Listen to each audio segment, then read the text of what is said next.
उपस्थित गुजरात राज्य के लोकप्रिय मुख्यमंत्री श्रीमान भूपेंद्र भाई,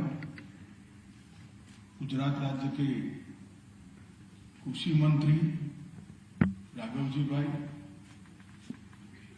अमूल के चेयरमैन सावरजी भाई, गुजरात विधानसभा के उपाध्यक्ष जेठाभाई, गुजरात राज्य के सहकारिता मंत्री जगदीश भाई, श्रीमान हुब्बल जी, श्री सोढ़ी जी, मेरे सामने बैठे हुए गुजरात के अलग अलग जिला युवती संघ के अध्यक्ष महोदय અને જેમની અમૂલની સફળતામાં સૌથી વધુ યોગદાન છે એવી दूध ભરવાવાળા પરિવારના સૌ સદસ્યો।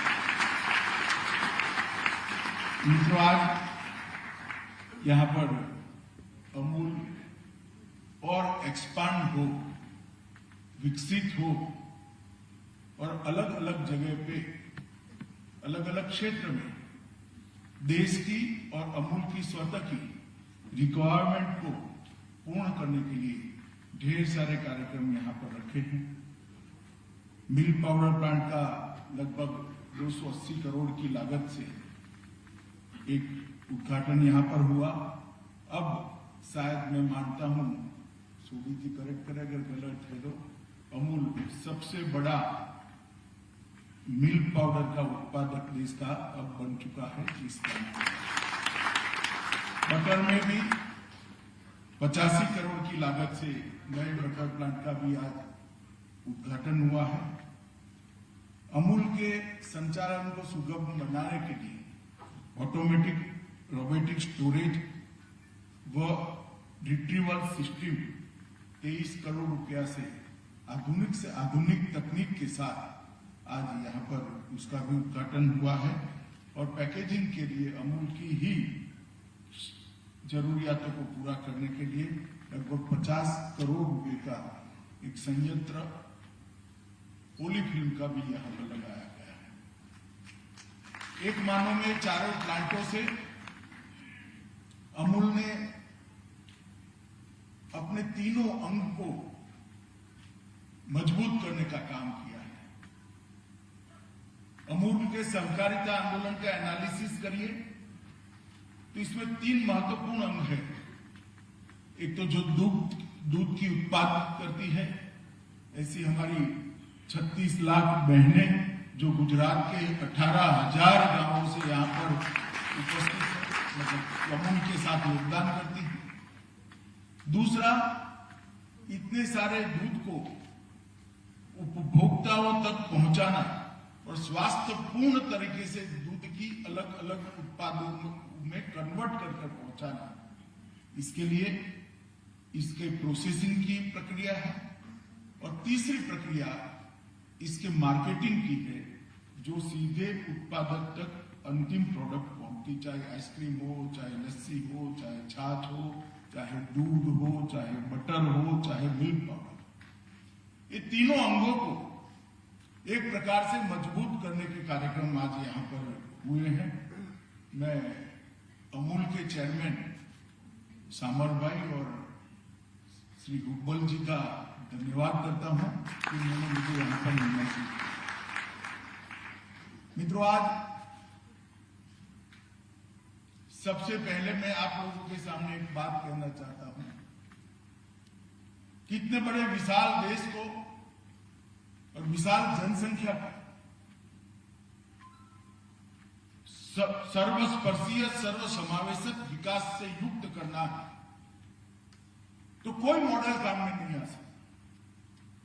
130 करोड़ की आबादियों को एक साथ रखकर सब तक विकास पहुंचाना और विकास की प्रक्रिया में सबको हिस्सेदार बनाना, ये बड़ा कठिन काम है। दुनिया भर में अर्थतंत्र के कई मॉडल खड़े हुए हैं, मगर ये कोई 2 करोड़ की आबादी के लिए तो ठीक हो सकता है, कोई 10 करोड़ की आबादी वाले देश के लिए ठीक हो सकता है। अमेरिका जैसा देश जिसकी आबादी 20 करोड़ से शायद ज्यादा होगी, तो सिर्फ उत्तर प्रदेश की आबादी 22 करोड़ है। इस देश की जो रिक्वायरमेंट है, इसमें आर्थिक मॉडल कौन सा फिट होगा, ये बहुत बड़ा विषय है और इस पर कई सारे पंडित विफल भी हो चुके। मगर देश के प्रधानमंत्री ने 75 साल के बाद, अनेक लोगों के शासन करने के बाद, उन्होंने मॉडल को, जब गुजरात के मुख्यमंत्री थे तभी परख लिया था कि इतने बड़े 130 करोड़ की आबादी के देश को सर्वस्पर्शीय सर्वसमावेशक विकास का कोई आर्थिक मॉडल हो सकता है तो केवल और केवल सहकारिता हो सकती है।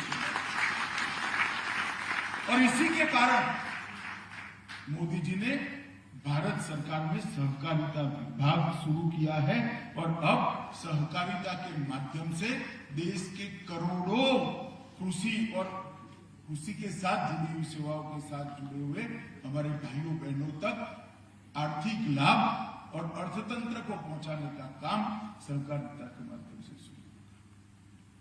सहकारिता कोई नया विचार नहीं, हमारे देश में भी इस विचार को 110 साल हो। अमूल की ही बात करिए, अमूल अपना 75वां साल मनाना है। सरदार पटेल और त्रिभुवन दास ने इसकी कल्पना की, किसी के शोषण के खिलाफ आवाज उठाने के लिए, और देखते देखते देखते 21 गांवों से शुरू हुआ, 2 तहसील से शुरू हुआ ये दूध का आंदोलन आज 36 लाख परिवारों तक पहुंचा। 18,000 गांवों में 18 दूध संघ, जिला दूध संघ है, 18,000 गांव में गांव की दूध मंडली है और 36 लाख परिवार इसको कंट्रीब्यूट करते हैं और पूरे देश की दूध की रिक्वायरमेंट पूरी करने का काम आज हमारा अमूल कर रहा है। अमूल गुजरात के लिए गौरव।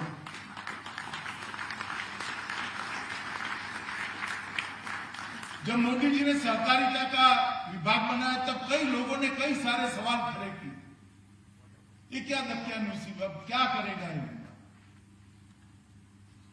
मगर मेरे लिए तो गौरव की बात है कि मुझे देश के पहले सहकार मंत्री बनने का मौका देश के प्रधानमंत्री, और मैं मानता हूं कि इस क्षेत्र के अंदर न केवल देश की अर्थतंत्र को नई गति देने की भी क्षमता है, देश के सभी लोगों को समृद्ध बनाने का मंत्र भी इसी क्षेत्र में। और अमूल इसका जीता जागता उदाहरण। 36 लाख बहनें अगर परिश्रम और पारदर्शिता से साथ एक साथ काम करें तो क्या हो सकता है, इसका उदाहरण आप कल्पना कर सकते हैं कि कई सारी ऐसी बहनें होगी जो आज भी पढ़ना लिखना नहीं जानती, मगर उसके बैंक अकाउंट के अंदर 1 लाख रुपए का चेक जमा होता है, सालाना 75 लाख 80 लाख रुपया जमा। इसका उदाहरण सहकारिता का मूल मंत्र ही है कि हो सकता है हमारी क्षमता कम हो सकता है हम ज्यादा पढ़े लिखे न हो सकता है हमारे साथ ज्यादा पूंजी न हो, मगर हम बहुत सारे हैं, अगर एकत्रित आ जाते हैं तो ढेर सारी समस्याओं का समाधान कर सकते हैं। और आज जब 36 लाख बहन एक साथ एकत्रित आती है तो 53,000 करोड़ रुपए का टर्नओवर अमूल करता है। बधी बहनों अहियां जे हूँ एमने कहवा मांगू छूं, मैं अगर अमूलना 3 विभाग बताया, ये बात साची है। सोढी साहेब अहियां बैठा है, दूधनो आइस्क्रीम ना बने, दूधनी छाश ना बने, दूधનું બટર ના બને, दूधનું ઘી ના બને, दूध પેકેજ ના થાય અને વેચાય નહીં તો બહેનોને કઈ રીતે રૂપિયા મળે બહેનો કહો મળે?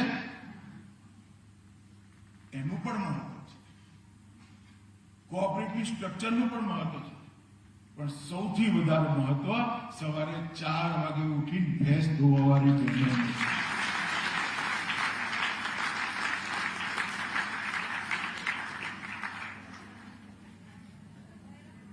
दुनिया भर में, आखी दुनिया में चर्चा हो विमेन एम्पावरमेंट, महिला सशक्तिकरण। બહેનોને સશક્ત કરવા. એ બધા પંડિતોને હું કહેવા માંગુ છું કે એકવાર અમૂલનું મોડેલ જોઈ લો. 53,000 કરોડનો ચેક મારી બહેનોના એકાઉન્ટમાં જમા થાય છે. એનાથી મોટું કોઈ સશક્તિકરણ. अमूल के साथ जुड़ी हुई हर महिला अपने आप में अपने घर में दबदबा रखती है. राखो जो कि नहीं छे कि नहीं होता वो घर है, क्योंकि चेक उनके नाम पर आता है, उनके बैंक अकाउंट में जाता है और भाइयों को उनसे लेना पड़ता है. तो एक प्रकार से विमेन एम्पावरमेंट का, महिला सशक्तिकरण का ये सबसे सफल प्रयोग. और जो विमेन एम्पावरमेंट के नाम पर जो एनजीओ चलाते हैं, उनसे मेरा रिक्वेस्ट है कि कोऑपरेटिव सोसाइटी चला दीजिए तो ज्यादा सशक्तिकरण आप महिलाओं का करें. और ये अमूल ने कर दिखाया. मित्रों, अमूल के बगैर भारत की दूध की जरूरियात को पूरा करना असंभव है. और आज मैं स्पष्ट रूप से देख रहा हूं कि अमूल गुजरात की सीमाओं को लांघकर अनेकानेक राज्यों में अपने पैर पसार रहा है. स्वागत योग्य. वहां पर भी पशुपालक को उसके उत्पाद के उचित दाम मिलना बहुत जरूरी है. और ये जागरूकता देश भर में जाना भी बहुत जरूरी है.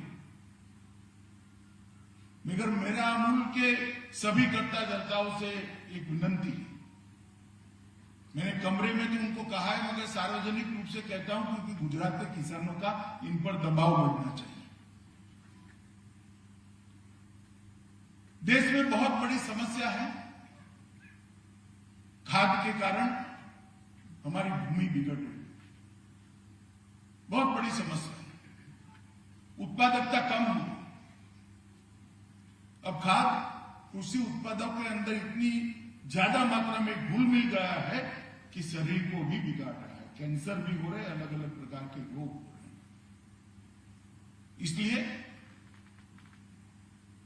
ऑर्गेनिक फार्मिंग प्रोडक्ट वो शरीर को भी बचाता है, भूमि को भी बचाता है, जल को भी बचाता है. और उस दिशा में देश के किसानों ने जाना पड़ेगा. देश के किसान ये बात को समझते हैं, स्वीकारते हैं.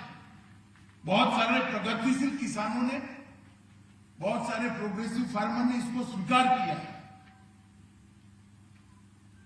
ऑर्गेनिक खेती की ओर कुछ लोग चल पड़े हैं, कोई कुदरती खेती की ओर चल पड़े हैं. परंतु सबसे बड़ी समस्या है उनकी उपज का उनको उचित दाम नहीं मिलता. ऑर्गेनिक गेहूं का उतना ही दाम उनको मिलता है जितना खाद वाले गेहूं का मिलता है. ऑर्गेनिक आलू का इतना ही दाम मिलता है जितना खाद वाले का. और जबकि देश और दुनिया में कई सारी ऐसी व्यवस्था है जहां 3 गुना दाम उनको मिल सकता है, मगर मार्केटिंग की व्यवस्था नहीं.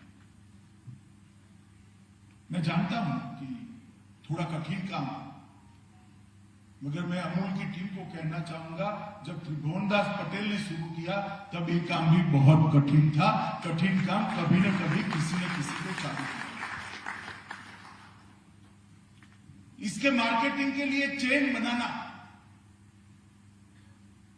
ऑर्गेनिक प्रोडक्ट के मार्केटिंग के लिए चेन बनाना, इसका इंफ्रास्ट्रक्चर बनाना और उपभोक्ताओं को विश्वास आ पाए, इस प्रकार की वैज्ञानिक इसकी तकनीक को डेवलप करना,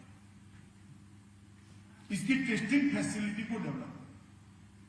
अगर ये कर देते हैं तो मैं आपको बताता हूं, आने वाले दिनों में बात ऑर्गेनिक दूध तक पहुंचने वाली है और आपका इनकम अनेक गुना ज्यादा.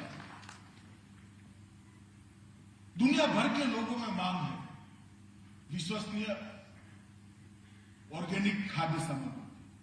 देश भर में मांग है. कोई कैंसर नहीं चाहता, कोई बीमारियां नहीं चाहता. और अब सिद्ध हो चुका है कि खाद के अति उपयोग के कारण ढेर सारे रोगों का घर हमारा शरीर बन गया है. थोड़ा बहुत तो अमूल के बोर्ड ऑफ डायरेक्टर्स की मीटिंग में मुझे प्रेजेंटेशन बताया, मगर उसकी गति बढ़ाने की जरूरत है, इसमें पैसा इन्वेस्ट करने की जरूरत है। और अगर इसमें कुछ इन्वेस्टमेंट करना है तो कोई स्कीम लेकर आइए, हम सब प्रधानमंत्री जी के पास जाएंगे, इसमें भारत सरकार की जरूरत है। क्योंकि ये जो कुदरती खेती का, देसी गाय का उपयोग कर कुदरती खेती का प्रयोग गुजरात में हुआ है, लगभग 2 लाख से ज्यादा किसान इसके साथ जुड़ चुके हैं, इसका बहुत अच्छा परिणाम मिला। अनेक गुना उत्पादन तो बढ़ा ही बढ़ा है, जल संरक्षण की क्षमता भी खेत की बढ़ी है, जल की रिक्वायरमेंट भी बहुत कम हो गई है और खाने में मिठास भी बढ़ी है, टेस्ट बढ़ा है। अब इतने दूर तक चले जाने के बाद वापिस आना कठिन होता है, विश्वास आना भी कठिन होता है। अभी जो 2 लाख लोग सफल होंगे और उनको दाम ज्यादा मिलने लगेंगे, तब जाकर वो 2 से 5, 5 से 10, 10 से 50 लाख तक तो देने लगेगी और अमूल की तरह ही देखते देखते ये पूरे देश भर में फैल जाएगा। इसकी जरूरियात करने की जरूरत है। मित्रों, प्रधानमंत्री जी ने आजादी के अमृत महोत्सव के इस वर्ष में इसको संकल्प वर्ष कर घोषित किया है। हम आजादी के 75वें साल में है, 25 साल के बाद आजादी की शताब्दी आएगी, तब हर क्षेत्र में देश कहां खड़ा होगा वो तय करना, उसका संकल्प करना, वो संकल्प का वर्ष। और पूरा अमूल का नियामक मंडल यहां पर है। सारे बोर्ड ऑफ डायरेक्टर को मेरा एक अनुरोध है कि अमूल ने भी 100 साल 25 साल बाद अमूल की जब शताब्दी होगी तब अमूल कहां खड़ा होगा, इसका संकल्प करना, इसकी ब्लूप्रिंट बनानी चाहिए, इसकी एक रेखा बनानी चाहिए। और इसके आधार पर अमूल का एक्सपांशन, इसके आधार पर सहकारिता आंदोलन का एक्सपांशन और उसके आधार पर नए नए क्षेत्रों के अंदर अमूल का प्रवेश करना चाहिए। मैं मानता हूं अमूल ये कर सकता है और ढेर सारे ऐसे सफल मॉडल सहकारिता के हमने देश में देखे। कोई गांव ऐसा नहीं होगा जहां इफको का बोर्ड नहीं लगा होगा।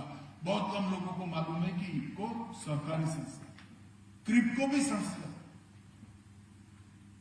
अभी प्रधानमंत्री जी ने लिज्जत पापड़ की एमडी को पद्मश्री से सम्मानित किया।